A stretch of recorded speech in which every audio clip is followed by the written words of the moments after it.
अस्सलाम वालेकुम दोस्तों, मैं हूं फयाज़ महमूद और आप देख रहे हैं फयाज़ महमूद यूट्यूब चैनल।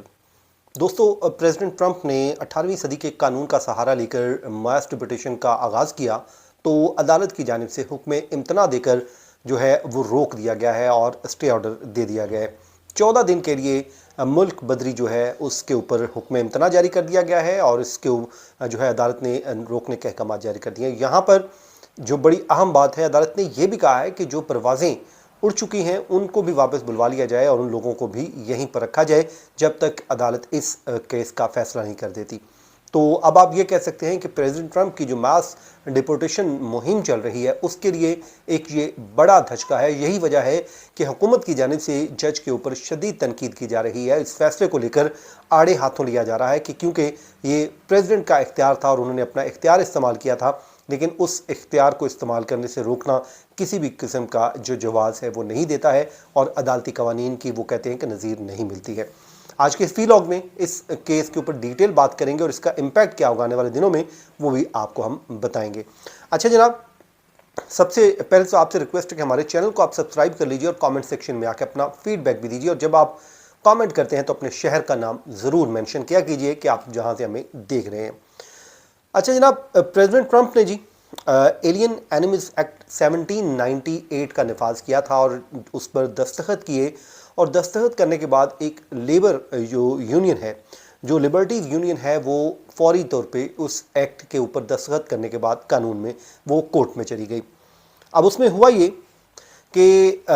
जब कोर्ट में गई तो कोर्ट ने इस कानून का सहारा लेकर डिपोर्ट करने का जो हुक्म है उसको मुअत्तल कर दिया है और वहाँ पर जो है शदीद गर्मा गर्मी हो गई। अब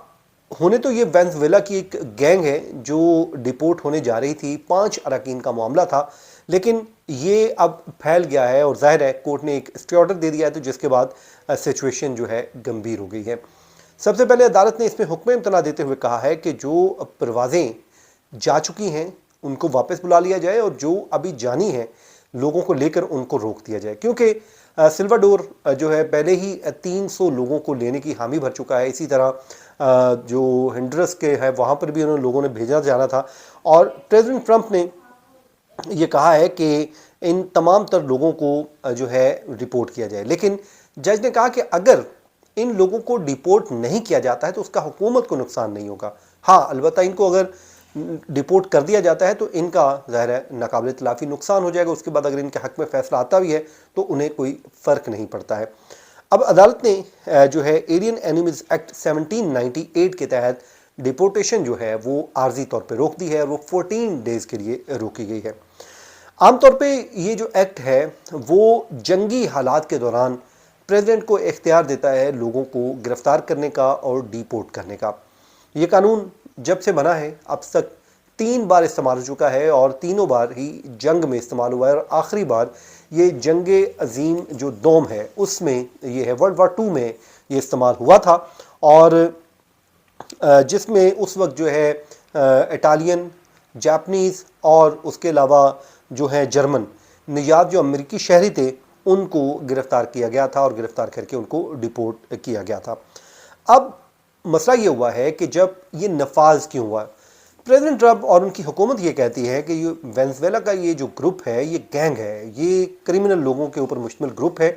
और इन्होंने अमली तौर पर अमेरिका के ख़िलाफ़ जो है वो जंग का आगाज़ कर रखा है। तो इसलिए प्रेसिडेंट का ये इख्तियार है कि वो अपने शहरियों को ऐसे लोगों से, ऐसी गैंग से महफूज बनाए और उन लोगों को जो है डिपोर्ट करे। उन्होंने इसके ऊपर दस्तखत कर दिया और उसके बाद ये पकड़ धकड़ का सिलसिला शुरू हुआ और लोगों को डिपोर्ट करना शुरू होने ही वाला था कि 5 वेनेजुएला के जो सिटीज़न हैं जिनको डिपोर्ट किया जाना था और तैयारियां की जा रही थी, वो उनका मामला कोर्ट में चला गया। अब कोर्ट में इब्तदाई समाअत हुई, उस पर कोर्ट ने जो है आर्जी तौर पर रोक दिया। उसके बाद फिर अपील दायर की गई जिसमें कोर्ट ने कहा कि इनको हम 14 डेज़ के लिए इसलिए रोक रहे हैं क्योंकि डिपोर्टेशन को मुअत्तल कर रहे हैं, क्योंकि इसको अगर हम नहीं भी रोकते हैं या रोक भी देते हैं तो हुकूमत को इसका नुकसान नहीं है। हाँ, अलबत्ता अगर ये बाहर चले जाते हैं तो डेफिनेटली इसका इन लोगों को नुकसान होगा। उस पर जो हुकूमत के जो अटॉर्नी हैं उन्होंने शदीद तनकीद की है। वो कहते हैं कि ये जो जज का फ़ैसला है अदालती नज़ायर के ख़िलाफ़ है और एक वाज़ेह इख्तियार है सदर का, वो प्रेसिडेंट ने अपना इख्तियार इस्तेमाल किया और अगर इसी तरह के फैसले जो अदालतें देती रही तो फिर निचली जो कोर्ट्स हैं, लोअर कोर्ट्स हैं, वो इस तरह के फैसले देंगे और हुकूमत जो है कौमी सलामती के मामलात के ऊपर कुछ भी जो एक जो है काम करना चाहेगी उस पर कोर्ट फौरी तौर पे ऑर्डर दे देगी, जिसके बाद से लेके ये हुआ है। लेकिन आसान अल्फाज में आपको समझाऊं कि अदालत ने प्रेसिडेंट ट्रंप का जो डिपोर्टेशन करने का जो मुहिम का प्लान था उसको शदीद नौयत का धचका पहुंचा है, क्योंकि वो इनके जहनों में गुमान में भी नहीं था कि ऐसा कोई ऑर्डर आ जाएगा। लेकिन